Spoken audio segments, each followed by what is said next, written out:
Hi Scorpio, welcome to July. This is Teresa from Tarot by T. And before I start your reading, I want to call in some good energy.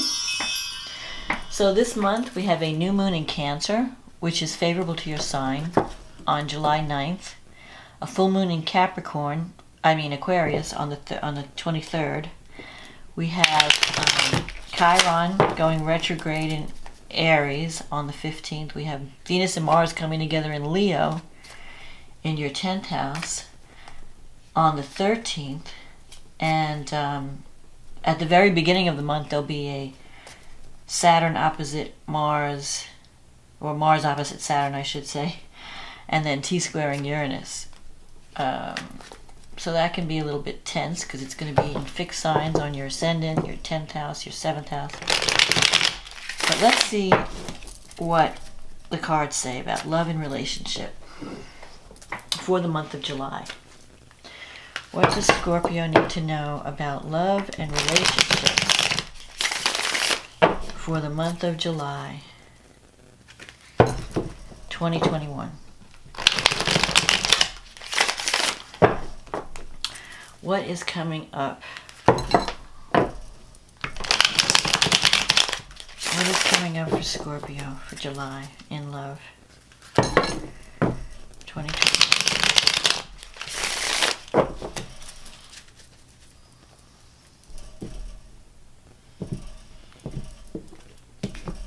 Okay, let's see what we get. The Five of Wands, the Five of Pentacles, the Knight of Swords, the Lovers, the Three of Wands, the Moon, the Knight of Pentacles, the Nine of Swords, the World, and the Nine of Cups. Wow, that's a change. And the Ten of Pentacles. So I think you're going to start out the month with some tension, but the end is wonderful. So let's see. You're starting out in July with this Five of Wands crossed by the Five of Pentacles. So this is five is the number of instability or change. And the Five of Wands, you're either dealing with competition, maybe you're feeling cut off from a loved one or feeling isolated, and there's a lot of petty arguments. I feel like Five of Wands can represent people fighting over little things. It's like you're not really dealing with the real issue, so you're fighting over these little things that don't really matter, but when you really need to be talking about the big issue. If there's a situation with competition, you might be involved with someone where there's competition, for those of you who are dating. And you might even be feeling a little depressed about it because you have the Five of Pentacles here. This is a card of worry, feeling cut out. It's like you're on the outside looking in. Like there's a party going on, but you're not part of it. You're not feeling like you're fitting in to a situation. Like you might be separated from someone, or feeling, even if you're with someone, you may feel like there's a wall building up between you, or you can't. You might be struggling a little bit, worried about finances, worried about just feeling a little depressed, feeling a little insecure. Or you could be helping someone who's going through something like that, someone who's feeling depressed, lonely, struggling a little bit financially. So this is a general reading, so it can play out in different ways. The Knight of Swords is the basis. So this is a card of wanting to take action. The Knight of Swords energy is very hasty. So you could have been dealing with someone who does things without thinking, someone who has some kind of selfish energy. If you're in a relationship, maybe you feel like your partner does things without considering how their actions affect you. So you may feel like your feelings are being hurt, because like this person is just being selfish. They're not thinking. It's not so much that they want to hurt you. It's more that they're just so focused on their own needs that whatever they do, they're not really concerned about others. So that could be an issue that's coming up in a relationship, that you're dealing with someone who's not really thinking as part of a team. especially with this Five of Wands. It's like people not seeing eye to eye. Everybody wants to do their own thing instead of working together, instead of coming together as a whole. So you may have different views on how to handle a situation. Now, the Lover's card is here. So this is a card about choice. I mean, this relationship could be important to you. There could be someone in your life, even though they could be difficult at times, and they could be insensitive, and they could be, I don't know, obtuse is the word. You know, they're just not thinking. Or they just jump into things, and they have this, and sometimes the Knight of Swords can be someone who has a warrior energy. They're always looking for a fight. You feel like if you can't say anything to the person, they're ready to jump down your throat. So, but with the Lover's card here, so you're trying to make a decision. Do I stay or do I go? Or some of you might be choosing between two people, because the Lovers usually has a choice between two paths. And the thing about the Lovers is, whatever you choose, it's an important decision, because whatever choice you make, it's going to change the future, and you may not be able to go back. And that's a lot of, you know, especially with these eclipses we just went through, it can sometimes eclipse people out of our lives. And so a decision that, and this is in the recent past, so it's possible that you've had to make a decision about someone and see the truth about them or see the truth about the relationship, but it's a difficult decision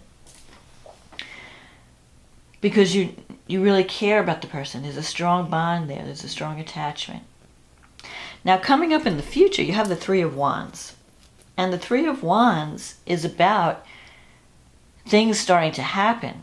So if you've planted seeds, if you've started something, and you're thinking like everything is just, nothing's happening, you know, I'm just stuck. The Three of Wands energy is just forming. You're going to start to get rewarded for the work that you've been doing. So if you're trying to connect with someone romantically, things are going to start to happen. If you're in a relationship and you're trying to work things out with someone, things are going to start to happen. Once you get past this instability, I feel like there's instability at the beginning of the month. And the Moon card is coming up in the future. Now that's a card of intuition, imagination, creativity, but it could also be a card of delusion. So you could be thinking like, oh, I can't trust this person, or I don't know, are they cheating on me? You might be conjuring up a story in your head about someone that has nothing to do with reality, especially since the Nine of Swords is here. This is a card of worry, your mind working overtime. And with the Moon here, I feel that a lot of what you're worried about is really not going to happen. It's just your mind filling in the blanks, because whenever the Moon comes up, there's information you need to know. You're trying to make a decision with partial information. And you can't make a decision unless you know more. So, but sometimes if you don't have enough information, you start filling in the blanks. Like, oh, what did they mean by that? Maybe they meant this. Or they did that. What does that mean? Maybe they're doing that. You know, so you're not really knowing the truth because you're not confronting the person. You're just filling in the blanks with your own story. And a lot of times that story can be totally off. So what's important, I feel, is that if you have an issue with someone in a relationship, you need to talk to them. You can't imagine what you think they're thinking, what you think they meant by this or that. You have to ask. Now you have this Knight of Pentacles here. This is a card of someone who is, slowly making progress, but it's, a day-by-day thing. You have to stay in it, commit it. You could be dealing with someone who is very down-to-earth, very reliable, but they don't want to rush into anything. And so that could be frustrating you because it's in your negative thinking sector. I feel like you're feeling frustrated because things are not moving as quickly as you'd like. But this card is here to remind you that sometimes things just take time and you have to just take it one step at a time. In the meantime, don't worry. Don't make your mind go overboard with worry. You might be imagining worst case scenarios. Is this person cheating on me? Am I going to lose this person? Are they, don't even go there. Just, if you have any concerns with someone, you need to just speak to them about it. Because look, you've got the next card in your wish fulfillment. You've got the World and the Nine of Cups as an outcome. And the Ten of Pentacles. So the World is, in your wish fulfillment, is a great card because it means everything's finally going to come together. You might be completing a cycle.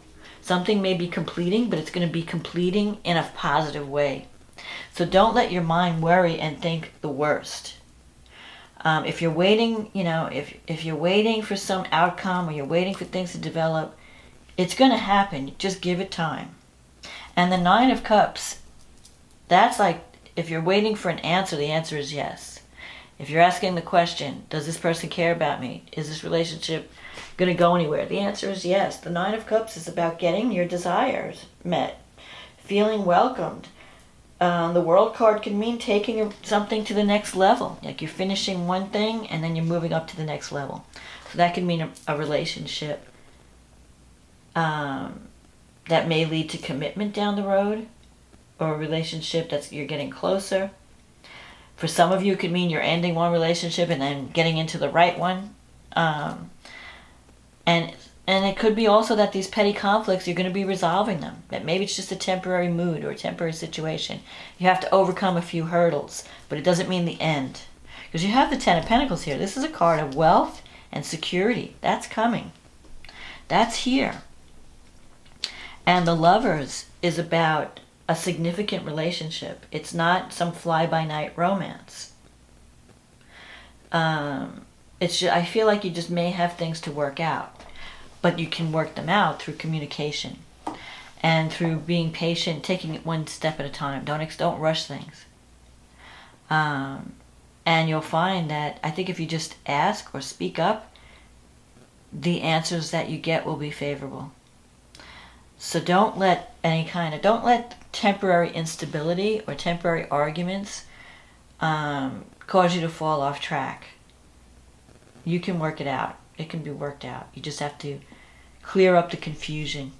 And I think that, because this is a moon card, and moons usually shine a light, especially full moons, I feel like toward the end of the month, when we have that full moon in Aquarius, things are going to be more clarified. You're going to see...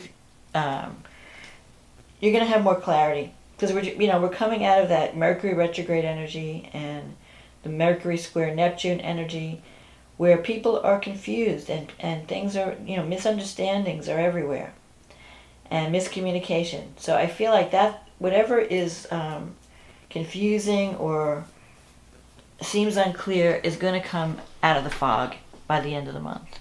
And I think that you're going to be happy with the outcome. So let's see what the astrology has to say.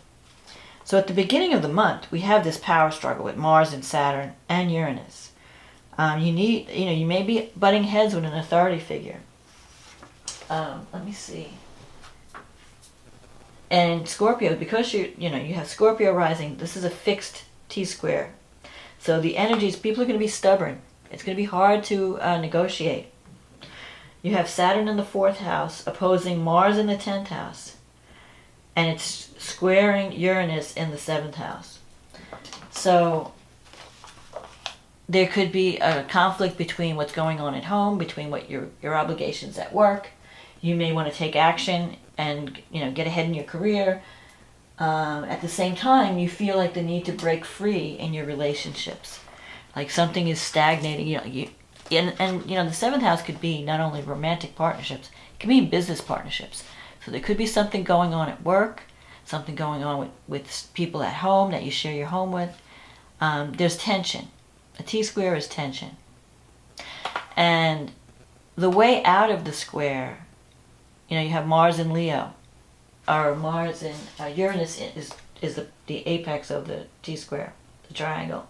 Uranus is in your 7th house. It's shaking up your relationships in Taurus. The way out is through the 1st house energy, Scorpio. Reveal who you are. Be who you are. Show the real you. Don't hide behind a veil. Stand in your power. Don't be afraid to show what you can do. Don't be afraid to be who you are.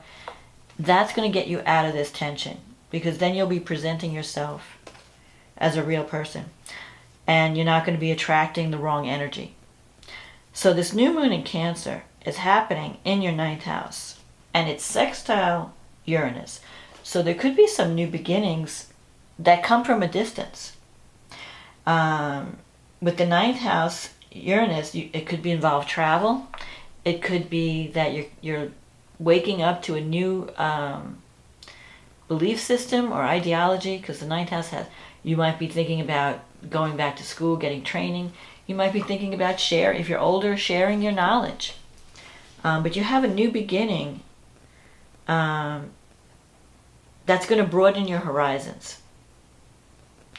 Uranus going through your 7th house is shaking up your relationships, whether it's business or romantic. You need freedom from something right now. And Saturn is in your 4th house. Maybe you need to be free. Saturn is like where your obligations are.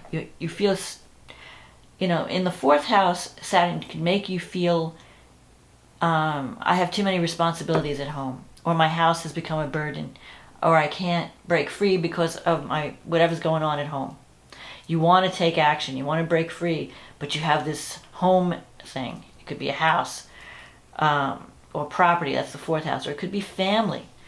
Some ancient family, karma or ancient family burden that you need to release from. And Mars is good in the 10th house. Out of all the places that Mars can cause trouble, I think in the 10th house Mars is good because it reinforces your ambition. It makes you take action to change your life in some way and change your career. So I don't think this tension is bad. I think it's going to be powerful, and it may cause major shifts in your life, but in a good way, where you get released from whatever's holding you back, and you get to breathe a fresh air into your relationships and your business partnerships. Now, this new moon is also trine Neptune in the 5th house. So whatever new beginning you're starting, it can involve some new creative project that you really love working on. Or it can involve a new romance that's bringing, it's like a dream come true, like a dream lover. Or it could even be some kind of creativity, some kind of expression. The 5th house is the fun house. It could even bring children if you're wanting to start a family. So this is a positive new beginning, especially in Cancer. Cancer is the sign of the home and family and motherhood. So if you're wanting to start a family, you could have some surprises around this time. Or you could meet someone that you could have a family with. You could have this happy home, this secure home. Saturn in the 4th, like I said, for some of you, if you're buying a house or setting up, putting down roots, you'll be there for a long time. If you've already been in a house for many years, you may feel like I want to break free from that situation. I've been here too long. So it could work either way. Either you want to purchase something and sit and have something solid and stable that you're going to be. This is where I want to be for the next 10, 20 years. Chiron's going through your 6th house. And it's going retrograde. So the 6th house is the house of work, your day-to-day habits and work, but also health, your health habits and the way you sacrifice, your service to the world. So you might be doing some rethinking. You might have some wounds around, why am I always going out of my way for everybody? Why do I feel like it's like I have to help everybody? There could be some kind of wound there that you have to address. Am I trying to get love by what I do instead of by being who I am? You want to be loved for who you are, not what you do. If you do things for someone, that's great, but you shouldn't be doing things just because you want to be loved. You should do things because for the joy of being, for the joy of doing. So you got to look at where you're sacrificing your energy, and is it worth it? You have to look at your job. Is my job, do I have any, am I getting enough? Am I getting what I'm worth? Am I sacrificing too much at my work and not being properly compensated? My health, am I taking care of my health? Do I have wounds about that? Am I taking care of everybody else but neglecting me, my needs?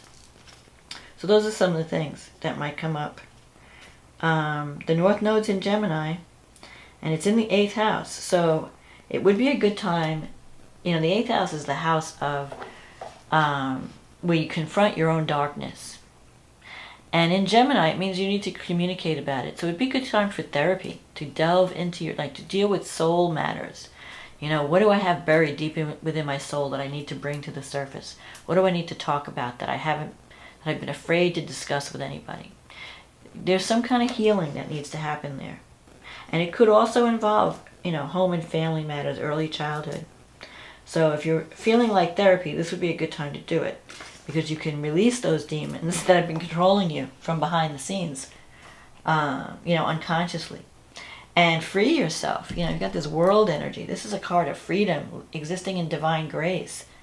I feel like you're moving into that energy, but you have to uncover a few things first. You have to realize a few things. So then we have the full moon in Aquarius, and that's happening in your 4th house. So the moon's in your 4th house, the sun's in your 10th house. So something is being revealed about your life direction, your home, like where do I want to live, who's my family, who can I, where is my soul tribe, who are the people I need to be with, and the 10th house. What's my life direction? Why am I even working? What's my purpose in life? You can find some answers with this full moon, because the full moon usually brings awareness. Venus and Jupiter are in conjunct the sun. Well, Venus is in conjunct the moon, and the sun is in conjunct Jupiter. So you may have to get out of your comfort zone a little. There could be some uncomfortable energy in relationships, because Venus is in the 11th, Jupiter's in the 5th. You might be making some realizations that you may not, about what you do for fun, who are my friends, where can I find love and romance. Venus opposite Jupiter brings opportunity, but it can also bring excess. So some of you might be spending, a lot of time distracting yourself from the critical issue of home and career by going out with friends and eating, drinking, whatever, just partying too much, or getting lost in pleasures and not really dealing with the issues. So you want to start dealing with the issues. Don't sweep them under the rug. Mercury is opposite Pluto. It's moving toward an exact opposition. At the full moon, it's about 4 degrees away from Pluto. It's in the 9th house. Mercury in the 9th is a travel. It's a travel house, communication house. You might be communicating with people at a distance. The 3rd house, you have Pluto, so that's like relatives, brothers, sisters. There could be some intense conversations. And so you want to watch your conversation. Watch the way you speak, because you may be coming on too strong with Pluto in the 3rd house. And it's like you're wanting to share your ideas and communicate your thinking, but you may receive some, there might be some power struggles, because maybe the people you're communicating to, like family and immediate relatives, they may be a little bit controlling, and you need to break free. You want to try something different. You want to explore the world. You want to get out of your comfort zone, and they may be, trying to tell you what to do. So just communicate. These are the communication houses, so you're going to have some intense conversations this month, especially around the full moon. You may have to have a difficult conversation with someone and say, you know what, this is what I need, this is what I'm doing, and they may not be happy with your decision, but it doesn't matter, because you have to be true to you. When you see the truth, you can't ignore it. You have to, take action, especially around the full moon. Truths will always come to the surface. And with the full moon in Aquarius and then the sun in Leo, the balance is going to be, how do I compromise? How do I get my needs met at the same time? Learning how can I work a win-win out between my needs and the needs of the group, my friends, my family, the other, my partner. Because Leo is all about me, and Aquarius is all about the group energy, what's good for the group, what's good for everyone. And it can't go either or. It has to be somewhere in the middle. So you have to find a middle ground. how can I serve others without neglecting my own needs? How can I get my needs met without people complaining that they're being ignored, or so you have to find this compromise. And to do that, you may have to have some intense conversations. But it's all good, because I feel like this is going to be a month of healing, of really going within, see where our wounds are and what we need to do to heal those wounds. First, we have to see them and recognize them, and then communicate with others.